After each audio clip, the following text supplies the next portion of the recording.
അതിഥികളായി നമുക്കൊപ്പം സാമൂഹ്യ നിരീക്ഷകൻ ഡോക്ടർ ടി.എസ്. ശ്യാംകുമാർ, ഒപ്പം ഷാജി രാഘവൻ, BJP പ്രതിനിധി. രണ്ട് അതിഥികൾക്കും സ്വാഗതം. Shyamkumar, welcome, good evening. And Shaji Raghavan, welcome and good evening. വളരെ പ്രധാനപ്പെട്ടൊരു വിഷയമാണ്. നമ്മൾ കേരളത്തിലെ സമൂഹം ചർച്ച ചെയ്യാൻ വേണ്ടി ഉദ്ദേശിച്ചുകൊണ്ടുള്ളൊരു വിഷയമെന്നാണ് മുഖ്യമന്ത്രി സൂചിപ്പിച്ചതും. നമ്മൾ അവിടെ നിന്ന് തന്നെ തുടങ്ങാമെന്ന് കരുതുന്നു. ശ്രീ ശ്യാംകുമാർ, മുഖ്യമന്ത്രി പറഞ്ഞത് സനാതനാശയങ്ങളെ വർണ്ണാശ്രമത്തിൻ്റെ പേരിൽ ഒക്കെ വ്യത്യസ്തങ്ങളായിട്ട് കാണേണ്ടതിനു പകരം തമ്മിൽ വർണ്ണാശ്രമവുമായി ബന്ധപ്പെടുത്തി നമ്മൾ കാണുമ്പോൾ അതിൽ ശ്രീനാരായണ ആശയങ്ങളെ വ്യത്യസ്തമായി കാണേണ്ടതിനു പകരം സനാതനാശയങ്ങളുമായി ശ്രീനാരായണ ഗുരുവിനെ കൂട്ടിയിണക്കാനുള്ള ശ്രമമാണ് നടക്കുന്നത്. KPCC പ്രസിഡന്റും ഇതേ കാര്യം തന്നെയാണ് പറഞ്ഞത്. സനാതനാശയങ്ങളുടെ പേരിൽ വർണ്ണാശ്രമധർമ്മവുമായി ബന്ധപ്പെടുത്തി അതിനെ ശ്രീനാരായണ ഗുരുവിനെ റാഞ്ചാനുള്ള ശ്രമമാണ് നടത്തുന്നത് എന്നാണ്. യഥാർത്ഥത്തിൽ സനാതനാശയവും ശ്രീനാരായണ ആശയവും ഒരുമിച്ച് പോകുന്ന ഒന്നാണോ? BJPയുടെ വേർഷൻ അനുസരിച്ച് ശ്രീനാരായണ ഗുരു ഒരു സനാതനസ്ഥനാണ്. എന്നാൽ സനാതന ആശയങ്ങൾ കലഹിച്ചു നിന്നിരുന്നത് ശ്രീനാരായണ ഗുരു മുന്നോട്ട് വെച്ച ആശയങ്ങളുമായിട്ടല്ലേ?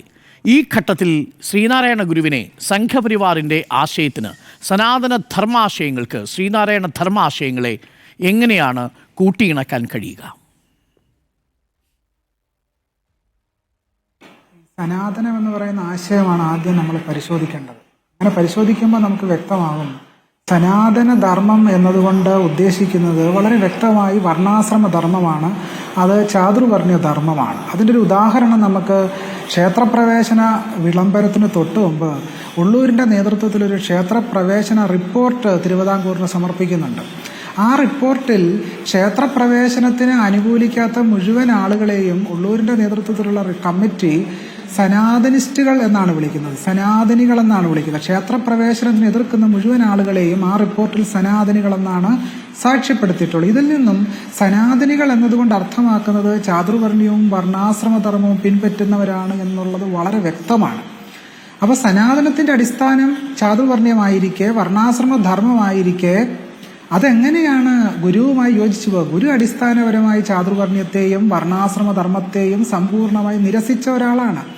ഒരിക്കൽ വർണ്ണാശ്രമധർമ്മത്തെ സംബന്ധിച്ചൊരു ഭക്തൻ ഗുരുവിനോട് ചോദിക്കുന്നുണ്ട്. അപ്പോൾ ഗുരു പറയുന്നത് വർണ്ണാശ്രമധർമ്മം വളരെ തെറ്റായ ഒരു കാര്യമാണെന്നും വർണ്ണാശ്രമധർമ്മത്തിന്റെ അടിസ്ഥാനമായ ഗുണകർമ്മ സിദ്ധാന്തം ഉണ്ടല്ലോ, ആ ഗുണകർമ്മങ്ങളിൽ സ്ഥായിയായി ഒന്നുമില്ലല്ലോ എന്ന് തന്നെ ഗുരു വളരെ വ്യക്തമായിട്ട് പറഞ്ഞിട്ടുണ്ട്. അതുപോലെ വർണ്ണാശ്രമധർമ്മത്തിന്റെ അടിസ്ഥാനപരമായ സിദ്ധാന്തം എന്താണ്? അത് ഋഗ്വേദത്തിലെ പുരുഷസൂക്തമാണ്.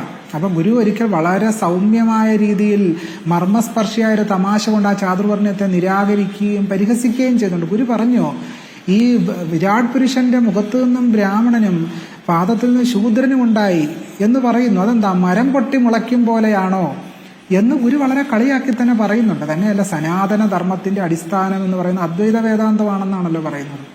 ഗുരു പറയുന്നത് വ്യാസനും ശങ്കരനും തെറ്റുപറ്റിയല്ലോ, ബ്രഹ്മസൂത്രം എഴുതിയ ബാദരായണനും അദ്വൈത ഭാഷ്യകാരനായ ശങ്കരനും തെറ്റുപറ്റി എന്ന് തന്നെ വളരെ വ്യക്തമായി പറയുന്നുണ്ട്. സനാതനധർമ്മത്തിന്റെ അടിസ്ഥാനപരമായി മറ്റൊരു ആധാര ഗ്രന്ഥം ഭഗവത്ഗീതയാണ്. ഈ ഗീതയെപ്പറ്റി ഗുരു ഒരിക്കൽ നടരാജഗുരുവിനോട് പറയുന്നുണ്ട്. സംഭാഷണ മധ്യേ നടരാജഗുരുവിനോട് ഗുരു വ്യക്തമാക്കിയത് ഗീത ഉപദേശിച്ച കൃഷ്ണൻ പിന്നീട് ദുഃഖിച്ചിരിക്കാമെന്നാണ്. ഗീത ഉപദേശിച്ച കൃഷ്ണൻ പിന്നീട് ദുഃഖിച്ചിരിക്കാം എന്നിങ്ങനെ വളരെ വ്യക്തമായി സനാതനധർമ്മത്തിന്റെ ആശയവ്യവസ്ഥകളെ നിശ്ചിതമായി വിമർശിച്ച ഒരാളാണ് നാരായണ ഗുരുസ്വാമികൾ. തന്നെയല്ല, നോക്കൂ, സനാതനധർമ്മത്തിന്റെ ഏത് ഗ്രന്ഥപാരമ്പര്യത്തിലാണ് നമുക്ക് സാഹോദര്യവും സമത്വവും സ്വാതന്ത്ര്യവും ഒക്കെ കാണാൻ സാധിക്കും?